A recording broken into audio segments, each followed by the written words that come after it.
Hi అండి. ఈరోజైతే మనం కరివేపాకు మినపప్పు పొడి ఎలా చేసుకోవాలో ఈ వీడియోలో చూసి తెలుసుకుందాం. మీరు కూడా ట్రై చేయండి, చాలా బాగుంటుంది.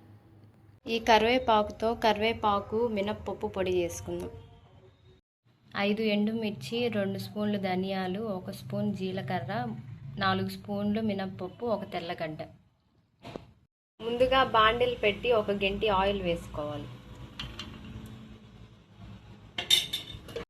కరివేపాకు వేసి బాగా ఫ్రై చేసుకోవాలి.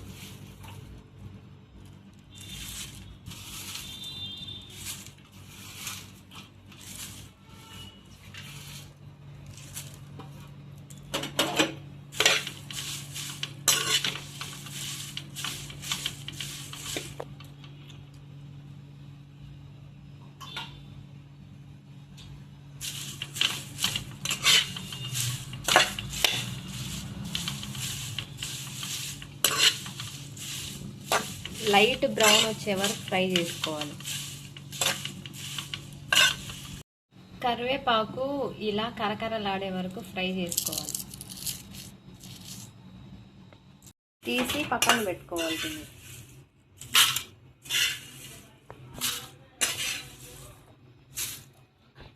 అదే బాండిల్లో 1 గెంటి ఆయిల్ వేసుకోవాలి. ఫస్ట్ ఎండుమిర్చి వేసుకోవాలి.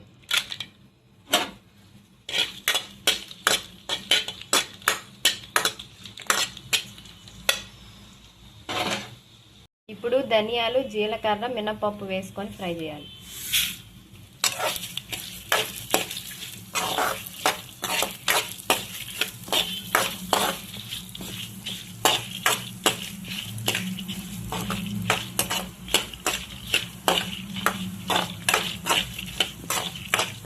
ముందుగా ఫ్రై చేసుకున్న ఎండుమిర్చి, ధనియాలు, జీలకర్ర దంచుకుందాం. టేస్ట్కు సరిపడా కల్లుప్పు వేసుకుందాం.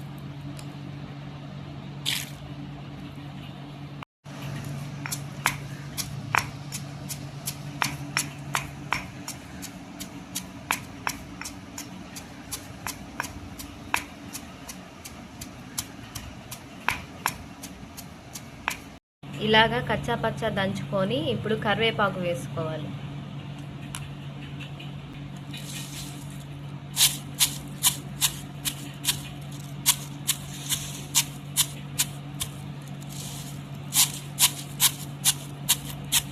పచ్చడైనా, కారపొడులైనా ఏదైనా కానీ రోట్లో వేసి దంచి చేస్తే ఆ టేస్టే వేరు. అసలుకి చాలా బాగుంటుంది. అసలు అలా చేస్తేనే ఒకప్పుడులో పాతకాలపు వంటలన్నీ గుర్తొస్తాయి.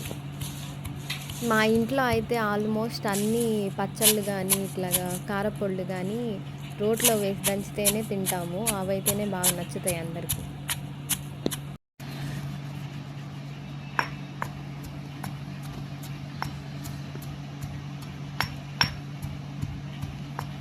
ఇలాగా మొత్తం కలుపుకుంటూ దంచుకోవాలి.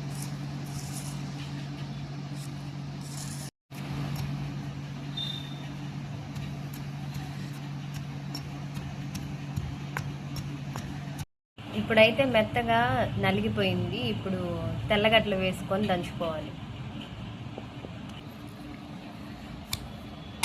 మా మమ్మీకి అయితే ఇలాగ రోట్లో వేసి దంచితేనే పచ్చళ్ళు వాళ్ళు నచ్చుతాయి. అందుకని నేను మామూలుగా చేస్తానన్నా కూడా వద్దంటద్ది.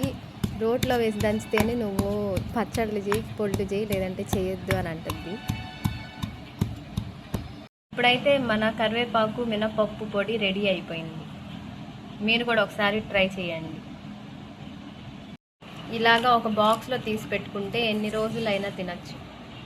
మీరు కూడా సేమ్ ఈ వీడియోలో చూపించినట్టే ఒకసారి కరివేపాకు మినపప్పు పొడి ట్రై చేయండి. ఎలా ఉందో కామెంట్ చేయండి. అలాగే నచ్చితే సబ్స్క్రైబ్ కూడా చేసుకోండి మా ఛానల్ని. ఇలాగా వేడి వేడి అన్నంలోకి కరివేపాకు మినపప్పు పొడి వేసుకొని తింటే చాలా బాగుంటుంది.